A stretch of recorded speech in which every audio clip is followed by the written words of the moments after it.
ಎಲ್ರಿಗೂ ನಮಸ್ಕಾರ. ಟೆಕ್ ರಕ್ಷಿತ್ನ 2ನೇ ವೀಕ್ಲಿ ಟೆಕ್ ಅಪ್ಡೇಟ್ಸ್ ಎಪಿಸೋಡ್ಗೆ ಸ್ವಾಗತ. ಸೊ ಈ ಎಪಿಸೋಡ್ನ ಸ್ಪೆಷಾಲಿಟಿ ಏನಂದರೆ ನಿಮಗೆ ಕಾಣಿಸ್ತಿದೆ ಇದು. ಈಗೇನು ಮಾಡೋಕ್ಕಾಗಲ್ಲ. ಮೈಸೂರಲ್ಲಿ ಒಂದು ಕಾಲದಲ್ಲಿ ಶಿಮ್ಲಾಗಿನ ಕಡಿಮೆ ಟೆಂಪ್ರೇಚರ್ ಇತ್ತು, ಆದರೆ ಈಗ ಡೆಲ್ಲಿಗಿನ ಸೆಕೆ ಜಾಸ್ತಿ ಆಗಿಬಿಟ್ಟಿದೆ. ಸೊ ಅದಕ್ಕೆ ಒಂದು ಸೊಲ್ಯೂಷನ್ ಅಂದರೆ ಇದೆ. ಎನಿವೇಸ್, ಇವತ್ತಿನ ಎಪಿಸೋಡ್ನ ಶುರು ಮಾಡೋಣ ಬನ್ನಿ. ಮೊದಲನೇ ಅಪ್ಡೇಟ್ ಬಂದು ಪ್ರಪಂಚದ ನಂಬರ್ 1 ಡ್ರೋನ್ ಮೇಕರ್ DJI ಇಂದ. ಈ ಕಂಪ್ನಿ ಹೆಸರು ಕೆಲವರು ಕೇಳಿರಲ್ಲ, ಬಟ್ ಇವ್ರು ಮಾಡೋ ಪ್ರಾಡಕ್ಟ್ಸ್ನ ಡೆಫಿನೆಟ್ಲಿ ಯಾವುದಾದ್ರೂ ವೆಡ್ಡಿಂಗ್ಸಲ್ಲಿ ನೋಡಿರ್ತೀರ. ಅದೇ ನಿಮ್ಮ ಹತ್ರ ಬಂದು ವಿಡಿಯೋ ತೆಗಿತ್ತಲ್ಲ ಉಯಿ ಅಂತ ಡ್ರೋನ್, ಅದನ್ನೆಲ್ಲ ಈ ಕಂಪ್ನಿಯವರೇ ಮಾಡೋದು. ಇವರು 2022 ಅವಾತಾ ಅಂತ ಒಂದು ಇಮರ್ಸಿವ್ ಎಕ್ಸ್ಪೀರಿಯನ್ಸ್ ಡ್ರೋನ್ನ ಲಾಂಚ್ ಮಾಡಿದರು. ಸೊ ಈಗ ಅದಕ್ಕೆ ಸಕ್ಸೆಸರ್ ಅವಾತಾ 2 ಡ್ರೋನ್ನ ಲಾಂಚ್ ಮಾಡಿದ್ದಾರೆ. ಇದರಲ್ಲಿ ಒಳ್ಳೊಳ್ಳೆ ಇಂಪ್ರೂವ್ಮೆಂಟ್ಸ್ ಮಾಡಿದ್ದಾರೆ. ಸೊ ನನಗೆ ಮೇಜರ್ ಅಪ್ಗ್ರೇಡ್ ಅನಿಸಿದ್ದು speed, flight time, sensor size, storage ಮತ್ತು 10-bit D-Log M ರಾ ಮೋಡಲ್ಲಿ ಕೂಡ ಶೂಟ್ ಮಾಡ್ಬೋದು. ಅಷ್ಟೇ ಅಲ್ಲದೆ 4K 60 FPS HDR ಕೂಡ ರೆಕಾರ್ಡ್ ಮಾಡ್ಕೋಬೋದು. ಆ್ಯಂಡ್ ಇದರ ಜೊತೆ ಗಾಗಲ್ಸ್ 3 ಮತ್ತು RC ಮೋಷನ್ ಕಂಟ್ರೋಲರ್ 3ನ ಕೂಡ ಲಾಂಚ್ ಮಾಡಿದ್ದಾರೆ. ಸೊ ಗಾಗಲ್ಸ್ 3ಲಿ ಮೇನ್ ಇಂಪ್ರೂವ್ಮೆಂಟ್ ಅಂದರೆ 2 ಕ್ಯಾಮ್ರಾ ಆ್ಯಡ್ ಮಾಡಿದ್ದಾರೆ ಫಾರ್ ಪಾಸ್ ಥ್ರೂ ಮೋಡ್. ಇದು ಸೇಮ್ ಆ್ಯಪಲ್ ವಿಷನ್ ಪ್ರೋ ಥರನೇ, ನೀವು ಪಾಸ್ ಥ್ರೂ ಮೋಡ್ ಆನ್ ಮಾಡಿದಾಗ ಸುತ್ತಮುತ್ತ ಎನ್ವೈರ್ನ್ಮೆಂಟ್ ನೋಡ್ಬೋದು. ಸೊ ಇದರಲ್ಲೂ ಅದೇ ಥರನೇ ಸರೌಂಡಿಂಗ್ ಎನ್ವೈರ್ನ್ಮೆಂಟ್ ನೋಡೋದಕ್ಕೋಸ್ಕರ 2 ಕ್ಯಾಮ್ರಾ ಆ್ಯಡ್ ಮಾಡಿದ್ದಾರೆ. ಅದು ಬಿಟ್ಟರೆ ಮುಂಚೆ ಹಳೆ RC ಮೋಷನ್ ಕಂಟ್ರೋಲರಲ್ಲಿ ನೀವು 360 ಡಿಗ್ರಿ ಫ್ಲಿಪ್ಸ್ ಇಲ್ಲ 180 ಡಿಗ್ರಿ ಶಾರ್ಪ್ ಟರ್ನ್ಸ್ ಮಾಡೋಕ್ಕಾಗ್ತಿರ್ತಿಲ್ಲ, ಬಟ್ ಈ ಮೋಷನ್ ಕಂಟ್ರೋಲರ್ 3ಲಿ ಅದೆಲ್ಲ ಮಾಡ್ಬೋದು. ಆ್ಯಂಡ್ ಫೀಚರ್ಸ್ ಇನ್ಕ್ರೀಸ್ ಮಾಡಿದ್ದಾರೆ ಅಂತ ಪ್ರೈಸ್ ಕೂಡ ಜಾಸ್ತಿ ಮಾಡಿಲ್ಲ, ಇನ್ಸ್ಟೆಡ್ ಪ್ರೈಸ್ನ ಕಡಿಮೆ ಮಾಡಿದ್ದಾರೆ. ಸೊ ಹಳೆ ಮಾಡಲು ಡ್ರೋನೇನೆ ನಿಮಗೆ $629 ಬೀಳ್ತಿತ್ತು, ಬಟ್ ಹೊಸದು ಅವಾತಾ 2 ಕೇವಲ $489 ಸಿಗುತ್ತೆ. ಆ್ಯಂಡ್ ಇದು ಕಿಟ್ಗೂ ಕೂಡ ಅಪ್ಲೈ ಆಗುತ್ತೆ. $1000 ನಿಮಗೆ ಒಂದು ಡ್ರೋನು, RC ಮೋಷನ್ ಕಂಟ್ರೋಲರ್ 3 ಮತ್ತು ಗಾಗಲ್ಸ್ 3 ಕೂಡ ಸಿಗುತ್ತೆ. ವೇರಾಸ್ ಹಳೆ ಮಾಡೆಲ್ಗೆ ಇದು $1388 ಇತ್ತು. ಸೊ ಗುಡ್ ಇಂಪ್ರೂವ್ಮೆಂಟ್, ಒಳ್ಳೆ ಫೀಚರ್ಸ್ ಕೊಟ್ಟಿದ್ದಾರೆ, ಬಟ್ ಪ್ರೈಸ್ನ ಇನ್ಕ್ರೀಸ್ ಮಾಡಿಲ್ಲ. ಸೊ ಡೆಫಿನೆಟ್ಲಿ ಬೇಕಿದ್ರೆ ತೊಗೋಬೋದು. ನೆಕ್ಸ್ಟ್ ನ್ಯೂಸ್ ಬಂದು Insta360 ಕಡೆಯಿಂದ. ಸೊ ಈ ಕಂಪ್ನಿ ಪ್ರಪಂಚದ one of the best 360 degree cameras and action ಕ್ಯಾಮ್ರಾಸ್ನ ಮ್ಯಾನುಫ್ಯಾಕ್ಚರ್ ಮಾಡ್ತಾರೆ. ಇತ್ತೀಚಿನ ದಿನಗಳಲ್ಲಿ 360 ಡಿಗ್ರಿ ಕ್ಯಾಮ್ರಾಸ್ ಆ್ಯಕ್ಷನ್ ಕ್ಯಾಮ್ರಾಸ್ಗಿಂತಲೂ ಪಾಪ್ಯುಲರ್ ಆಗಿಬಿಟ್ಟಿದೆ. ಬಿಕಾಸ್ ಸ್ಮಾರ್ಟ್ಫೋನ್ ಕ್ಯಾಮ್ರಾಸ್ ಮತ್ತು ಆ್ಯಕ್ಷನ್ ಕ್ಯಾಮ್ರಾಸಲ್ಲಿ ಏನಿದ್ರು particular part of the environment ಮಾತ್ರ ಕ್ಯಾಪ್ಚರ್ ಮಾಡ್ಬೋದು. ಬಟ್ 360 ಡಿಗ್ರಿ ಕ್ಯಾಮ್ರಾಸಲ್ಲಿ ಸುತ್ತಮುತ್ತ ಸರೌಂಡಿಂಗ್ ಎಲ್ಲ ಫುಲ್ಲು ಕ್ಯಾಪ್ಚರ್ ಆಗುತ್ತೆ. ನಂತರ ಎಡಿಟಿಂಗ್ ಸಾಫ್ಟ್ವೇರ್ ಯೂಸ್ ಮಾಡಿಕೊಂಡು ನೀವು ಪರ್ಟಿಕ್ಯುಲರ್ ಪಾರ್ಟ್ಗೆ ಫೋಕಸ್ ಮಾಡ್ಬೋದು. ಸೊ ನೀವು 360 ಡಿಗ್ರಿ ಕ್ಯಾಮ್ರಾಸ್ನ ನೋಡದೇ ಇರ್ಬೋದು, ಬಟ್ ಅದರಿಂದ ಶೂಟ್ ಮಾಡಿರೋ ಕಂಟೆಂಟ್ನ ಖಂಡಿತವಾಗಿ ಸೋಷಿಯಲ್ ಮೀಡಿಯಾ ಪ್ಲ್ಯಾಟ್ಫಾರ್ಮ್ಸಲ್ಲಿ ನೋಡಿರ್ತೀರ. ಉದಾಹರಣೆಗೆ ಈ ಮನುಷ್ಯ, ದೇವರು ಚೆನ್ನಾಗಿದ್ದೀರಾ? ಸೊ ಇವರೆಲ್ಲ ಈ 360 ಡಿಗ್ರಿ ಕ್ಯಾಮ್ರಾಸಲ್ಲೇ ಶೂಟ್ ಮಾಡ್ತಾರೆ. ನಂತರ ಎಡಿಟಿಂಗ್ ಸಾಫ್ಟ್ವೇರಲ್ಲಿ ಅವ್ರಿಗೆ ಯಾವ ಪಾರ್ಟ್ ತೋರಿಸ್ಬೇಕು ಅನಿಸುತ್ತೋ ಅದನ್ನು ನಮಗೆ ತೋರಿಸ್ತಾರೆ.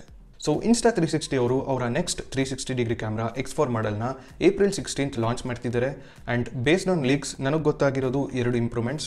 ಸೊ ಒಂದು X4ಅಲ್ಲಿ ದೊಡ್ಡ ಬ್ಯಾಟ್ರಿ ಕೆಪಾಸಿಟಿ ಇರುತ್ತೆ, ಆ್ಯಂಡ್ ಎರಡನೇದು ಹಳೆ ಮಾಡೆಲ್ ಏನಿದ್ರು 5.7K 30 FPS ವರೆಗೂ ಶೂಟ್ ಮಾಡ್ತಿತ್ತು, ಬಟ್ ಹೊಸದು 8K 30 FPS ವರೆಗೂ ಶೂಟ್ ಮಾಡುತ್ತೆ. ಸೊ 8K ಅಂದರೆ ಅದು ಒಳ್ಳೆ ಕ್ಲಾರಿಟಿ ಇರುತ್ತೆ. ಬಿಕಾಸ್ 360 ಡಿಗ್ರಿ ಕ್ಯಾಮ್ರಾಸಲ್ಲಿ ನಾವು ಸ್ವಲ್ಪ ಝೂಮ್ ಮಾಡಿದ್ರೂ ಕ್ಲಾರಿಟಿ ಕಡಿಮೆ ಆಗುತ್ತೆ. ಹಾಗಾಗಿ ರೆಸಲ್ಯೂಷನ್ ಜಾಸ್ತಿ ಇದ್ದಷ್ಟು ಒಳ್ಳೆಯದು. ಅಷ್ಟೇ ಅಲ್ಲದೆ 5.7K at 60 FPS ಕೂಡ ರೆಕಾರ್ಡ್ ಮಾಡುತ್ತೆ. ಆ್ಯಂಡ್ ಪ್ರೈಸಿಂಗ್ ಬಗ್ಗೆ ನನಗೆ ಯಾವುದೇ ಇನ್ಫಾರ್ಮೇಷನ್ ಗೊತ್ತಾಗಿಲ್ಲ. ಸೊ ಕಾದು ನೋಡೋಣ ಇವರು ಯಾವ ಪ್ರೈಸಲ್ಲಿ ಲಾಂಚ್ ಮಾಡ್ತಾರೆ ಅಂತ. ನೆಕ್ಸ್ಟ್ ಸುದ್ದಿ national stock exchange MD and CEO Ashish Chauhan ಅವರ ಡೀಪ್ಫೇಕ್ ವಿಡಿಯೋ ಬಗ್ಗೆ. ಡೀಪ್ಫೇಕ್ ಅಂದರೆ ಆರ್ಟಿಫಿಷಿಯಲ್ ಇಂಟೆಲಿಜೆನ್ಸ್ ಯೂಸ್ ಮಾಡಿಕೊಂಡು ಒಬ್ಬ ವ್ಯಕ್ತಿಯ ಅಪಿಯರೆನ್ಸ್ನ ಕ್ಲೋನ್ ಮಾಡೋದು, ಮತ್ತು ಬೇಕಿದ್ರೆ ಆ ಕ್ಯಾರೆಕ್ಟರ್ಗೆ ನಾವು ವಾಯ್ಸ್ ಓವರ್ ಕೂಡ ಕೊಡ್ಬೋದು. ಸೊ ಈಗ ಈ ಕ್ಯಾರೆಕ್ಟರ್ ಏನಾದರೂ ಮಾತಾಡಿದಾಗ ನಿಜವಾದ ವ್ಯಕ್ತಿನೇ ಮಾತಾಡ್ದಂಗೆ ಅನಿಸುತ್ತೆ. ಸೊ ಇದಕ್ಕೆ ಉದಾಹರಣೆ ಅಂದರೆ ರಶ್ಮಿಕಾ ಮಂದಣ್ಣ ಅವರ ಡೀಪ್ಫೇಕ್ ವಿಡಿಯೋ. ಸೊ ನಾನು ಅದನ್ನು ನೋಡಿದ ತಕ್ಷಣ ಶಾಕ್ ಆದೆ. ಏನಿದು, ಇವರು ರಿಯಲ್ ಲೈಫಲ್ಲಿ ತಿನ್ನಾಗಿ ಹೈಟಾಗಿದ್ದಾರೆ, ಬಟ್ ಈ ವಿಡಿಯೋಲಿ ಸ್ವಲ್ಪ ಹೈಟ್ ಕಡಿಮೆ ಇದ್ದು ದಪ್ಪ ಕಾಣಿಸ್ತಿದ್ದಾರೆ ಅಂತ. ಆ್ಯಂಡ್ ಲೇಟರ್ ಗೊತ್ತಾಯಿತು ಇದು AI ಜನರೇಟೆಡ್ ಫೇಕ್ ವಿಡಿಯೋ ಅಂತ. ಇದೇ ಥರ NSE CEO ಆಶೀಶ್ ಚೌಹಾಣ್ ಅವರ ಡೀಪ್ಫೇಕ್ ವಿಡಿಯೋ ಕೂಡ ಸೋಷಿಯಲ್ ಮೀಡಿಯಲ್ಲಿ ಹರಡ್ತಿದೆಯಂತೆ. ಸೊ ನಾನು ಆ್ಯಕ್ಚುಲಿ ಸಾಕಷ್ಟು ಹುಡುಕಿದೆ ನಿಮಗೆ ತೋರಿಸೋದಕ್ಕೋಸ್ಕರ, ಬಟ್ ಅನ್ಫಾರ್ಚುನೇಟ್ಲಿ ನಂಗೆ ಅದು ಸಿಗಲಿಲ್ಲ. ಸೊ ಈ ವಿಡಿಯೋಲಿ ಅವರು ಇನ್ವೆಸ್ಟರ್ಸ್ಗೆ ಸ್ಟಾಕ್ ರೆಕಮೆಂಡೇಷನ್ಸ್ ಕೊಡ್ತಿದ್ದಾರಂತೆ. ಆ್ಯಕ್ಚುಲಿ ಅವರು ಗೌರ್ಮೆಂಟ್ ರೂಲ್ ಪ್ರಕಾರ ಈ ಥರ ಎಲ್ಲ ಮಾಡೋಂಗಿಲ್ಲ, ಬಟ್ ಯಾರೋ ಇರ್ತಾರಲ್ಲ ಕಚ್ಚಡ ನನ್ನ ಮಕ್ಕಳು, ಅವರು ಈ ಥರ ಡೀಪ್ಫೇಕ್ ವಿಡಿಯೋ ಕ್ರಿಯೇಟ್ ಮಾಡಿ ಸ್ಟಾಕ್ ಪ್ರೈಸಸ್ನ ಮ್ಯಾನ್ಯುಪ್ಯುಲೇಟ್ ಮಾಡೋಕ್ಕೆ ಟ್ರೈ ಮಾಡ್ತಿದ್ದಾರೆ. ಹಾಗಾಗಿ NSE ಅವರು ಸುಮಾರು ಸೋಷಿಯಲ್ ಮೀಡಿಯಾ ಪ್ಲ್ಯಾಟ್ಫಾರ್ಮ್ಸ್ ಹತ್ರ ಹೋಗಿ ಈ ವಿಡಿಯೋನ ತೆಗೆಯೋಕ್ಕೆ ರಿಕ್ವೆಸ್ಟ್ ಮಾಡಿದ್ದಾರೆ. ಅಷ್ಟೇ ಅಲ್ಲದೆ ಇನ್ವೆಸ್ಟರ್ಸ್ಗೂ ಕೂಡ ಹೇಳಿದ್ದಾರೆ, ಯಾವುದೇ ಇನ್ಫಾರ್ಮೇಷನ್ನ ನೀವು ನಂಬೋದಕ್ಕೆ ಮುಂಚೆ ಫಸ್ಟು ಅದು ಎಲ್ಲಿಂದ ಬಂದಿದೆ ಅನ್ನೋದನ್ನು ವೆರಿಫೈ ಮಾಡಿ, ಅದಾದಮೇಲೆ ಅದನ್ನು ನಂಬಿ ಆ್ಯಕ್ಷನ್ ತೊಗೊಳ್ಳಿ ಅಂತ. ಬಿಕಾಸ್ ಯಾರು ಬೇಕಾದರೂ ಏನು ಬೇಕಾದರೂ ಮಾಡ್ಬೋದು ಈಗಿನ ಕಾಲದಲ್ಲಿ ಈ AI ಇಂದ. ಸೊ ಫಸ್ಟು ಆ ಇನ್ಫಾರ್ಮೇಷನ್ ಕರೆಕ್ಟಾ ಇಲ್ವಾ ಅನ್ನೋದನ್ನು ವೆರಿಫೈ ಮಾಡಿ ನಂತರ ಅದ್ರ ಮೇಲೆ ಆ್ಯಕ್ಷನ್ ತೊಗೊಳ್ಳಿ ಅಂತ ಇವರು ಹೇಳಿದ್ದಾರೆ. ನೆಕ್ಸ್ಟ್ ಅಪ್ಡೇಟ್ ಆ್ಯಪಲ್ ಕಡೆಯಿಂದ. ಆ್ಯಪಲ್ ಆಲ್ರೆಡಿ ನಮ್ಗೆ ಹೇಳಿದ್ದಾರೆ iOS 18ನಲ್ಲಿ ಸುಮಾರು AI ಫೀಚರ್ಸ್ ಬರುತ್ತೆ ಅಂತ, ಆ್ಯಂಡ್ ಇದು ಮ್ಯಾಕ್ ಕಂಪ್ಯೂಟರ್ಸ್ಗೂ ಕಂಟಿನ್ಯೂ ಆಗುತ್ತೆ. ಯಾಕಂದರೆ ಅವರು ಆಲ್ರೆಡಿ M4 ಚಿಪ್ ಇದೆಯಲ್ಲ ಆ್ಯಪಲ್ದು ನೆಕ್ಸ್ಟ್ ಕಂಪ್ಯೂಟರ್ ಪ್ರೊಸೆಸರ್, ಅದನ್ನು AI ಫೋಕಸ್ ಚಿಪ್ ಮಾಡಬೇಕು ಅಂತ ಪ್ಲ್ಯಾನ್ ಮಾಡ್ತಿದ್ದಾರೆ. Because AI is a necessity these days. Because ಅದಿಲ್ದಿದ್ರೆ ನಮ್ಮ ಕೆಲಸ ಈಸಿ ಆಗಲ್ಲ. ಲೈಕ್ ಅದನ್ನು ಯೂಸ್ ಮಾಡಿಕೊಂಡು ನಾವು ಡಾಕ್ಯುಮೆಂಟ್ಸ್ನ ಸಮರೈಸ್ ಮಾಡ್ಬೋದು, ಇಲ್ಲ ಎಕ್ಸೆಲಲ್ಲಿ ನಾವು ಜಸ್ಟ್ ಟೆಕ್ಸ್ಟ್ ಇನ್ಪುಟ್ ಕೊಟ್ಟರೆ ಅದು ಎಕ್ಸೆಲ್ ಆಟೋಮೆಟಿಕ್ಕಾಗಿ ಫಾರ್ಮುಲಾ ಎಲ್ಲ ಹಾಕಿ ಕ್ಯಾಲ್ಕುಲೇಟ್ ಮಾಡಿ ನಮಗೆ ಕೊಡುತ್ತೆ. ಆ್ಯಂಡ್ ಅದು ಬಿಟ್ಟರೆ ಮ್ಯಾಕ್ದು ಸೇಲ್ಸ್ ಕೂಡ ಸ್ವಲ್ಪ ಕಡಿಮೆ ಆಗಿದೆಯಂತೆ. ಸೊ ಈ ಥರ ನೆಕ್ಸ್ಟ್ ಜನ್ರೇಷನ್ ಪ್ರೊಸೆಸರ್ ತೊಗೊಂಬಂದಾಗ ಅವರ ಸೇಲ್ಸ್ ಕೂಡ ಇಂಪ್ರೂವ್ ಆಗುತ್ತೆ. ಸೊ ನೋಡೋಣ ಏನೇನು ಒಳ್ಳೆ ಫೀಚರ್ಸ್ ತರ್ತಾರೆ ಆ್ಯಪಲ್ ಅವರು ಅಂತ. ನೆಕ್ಸ್ಟ್ ಅಪ್ಡೇಟ್ ಮತ್ತೆ ಆ್ಯಪಲ್ ಕಡೆಯಿಂದನೇ. ಸೊ ಆ್ಯಪಲ್ ಅವರ ವಿಷನ್ ಪ್ರೋ ಬಗ್ಗೆ ನಿಮಗೆ ಆಲ್ರೆಡಿ ಗೊತ್ತು. ಅದು ಒಂದು ಮಿಕ್ಸ್ಡ್ ರಿಯಾಲಿಟಿ ಹೆಡ್ಸೆಟ್. ಸೊ ಇದರಲ್ಲಿ ಯಾವುದೇ ವರ್ಚುವಲ್ ರಿಯಾಲಿಟಿ ಹೆಡ್ಸೆಟ್ಟಲ್ಲಿ ಇಲ್ಲದೇ ಇರೋಂತಹ ಒಳ್ಳೊಳ್ಳೆ ನೆಕ್ಸ್ಟ್ ಲೆವೆಲ್ ಟೆಕ್ನಾಲಜಿ ಇತ್ತು. ಹಾಗಾಗಿ ಅದನ್ನು ಲಾಂಚ್ ಮಾಡಿದಾಗ ಫುಲ್ಲು ಸುದ್ದಿ ಮಾಡ್ತು. ಬರೋರೆಲ್ಲ ಅದ್ರ ಬಗ್ಗೆ ಫುಲ್ಲು ವೀಡಿಯೋ ಮಾಡಿದ್ರು. ಆದರೆ ಈಗ ಅದ್ರ ಬಗ್ಗೆ ಮಾತೇ ಇಲ್ಲ. ಇನ್ಫ್ಯಾಕ್ಟ್ ಅದನ್ನು ತೊಗೊಂಡಾದ್ಮೇಲೆ ಕೆಲವು ಜನರು ಅದನ್ನು ರಿಟರ್ನ್ ಮಾಡಿದ್ರು, ಮತ್ತು ಇನ್ನು ಕೆಲವರು ಅದನ್ನು ಸುಮ್ಮನೆ ಒಂದು ಮೂಲೆಯಲ್ಲಿ ಬಿಸಾಕಿದ್ದಾರಂತೆ. 2 ಕಾರಣ ಇದೆ ಇದಕ್ಕೆ. ಒಂದು, ಅದರಲ್ಲಿ ಅಷ್ಟೊಂದೇನು ಹೇಳ್ಕೊಳೋ ಅಂಥ ಯೂಸ್ಫುಲ್ ಫೀಚರ್ಸ್ ಇಲ್ಲ. ಇನ್ನೊಂದು, ಅದನ್ನು ಜಾಸ್ತಿ ಹೊತ್ತು ಹಾಕ್ಕೊಂಡ್ರೆ ಕತ್ನೋವು ಮತ್ತು ಕಣ್ಣೋವು ಎಲ್ಲ ಬರ್ತಿದೆಯಂತೆ. ಅದು ಎಕ್ಸ್ಪೆಕ್ಟೆಡ್. ಚಿಕ್ಕವರಿದ್ದಾಗ ನಾವು ಹತ್ತಿರದಿಂದ TV ನೋಡಿದ್ರೇ ಅಪ್ಪ ಅಮ್ಮ ಬೈತಿದ್ರು ದೂರ ಹೋಗಿ ನೋಡುವಂತ. ಈಗ ಕಣ್ಗೆ ಡಿಸ್ಪ್ಲೇ ಬಂದು ಅಟ್ಯಾಚ್ ಮಾಡಿದ್ರೆ ಇನ್ನೇನಾಗುತ್ತೆ, ಇದೇ ಆಗೋದು. ಆ್ಯಂಡ್ ಆ್ಯಪಲ್ ಅವರು ಕೂಡ ಅವರು ಡಾಕ್ಯುಮೆಂಟೇಷನಲ್ಲಿ ಯೂಸರ್ಸ್ಗೆ ವಾರ್ನ್ ಮಾಡಿದ್ದಾರೆ 20 to 30 ಮಿನಿಟ್ಸ್ ಆದಮೇಲೆ ಬ್ರೇಕ್ ತೊಗೊಳ್ಳಿ ಅಂತ.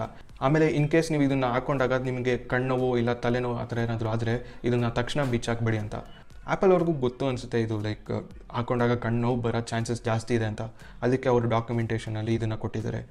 ಆ್ಯಂಡ್ ಕೆಲವ್ರು ಹೇಳಿದ್ರು ಇದು ನಮ್ಮ ಮಾನಿಟರ್ ಮತ್ತು ಲ್ಯಾಪ್ಟಾಪ್ ಸ್ಕ್ರೀನ್ಸ್ನ ರಿಪ್ಲೇಸ್ ಮಾಡುತ್ತೆ ಅಂತ. But I don't think so. Because continuous ಆಗಿ ಫುಲ್ಲು ಸುತ್ತಮುತ್ತ ಬ್ಲ್ಯಾಕ್ ಇದ್ದು ಒಂದೇ ಕಡೆಯಿಂದ ಲೈಟ್ ಕಣ್ಗೊಡಿತಿದ್ರೆ it's not good for the eyes. So better we use laptop and external monitors. ಇವತ್ತಿನ ಕೊನೆ ಸುದ್ದಿ ಓಪನ್ AI ಬಗ್ಗೆ. ಸೊ ಈ ಕಂಪ್ನಿ AI ಸ್ಪೇಸಲ್ಲಿ ತುಂಬ ಒಳ್ಳೊಳ್ಳೆ ಕೆಲಸ ಮಾಡಿದ್ದಾರೆ. ಲೈಕ್ ChatGPT ಲಾಂಚ್ ಮಾಡಿದ್ದಾರೆ, and text to video generator Sora create ಮಾಡಿದ್ದಾರೆ, ಆ್ಯಂಡ್ ಈಗ ಟೆಕ್ಸ್ಟ್ ಟು ವಾಯ್ಸ್ ಜನರೇಟರ್ AIನ ಲಾಂಚ್ ಮಾಡಿದ್ದಾರೆ.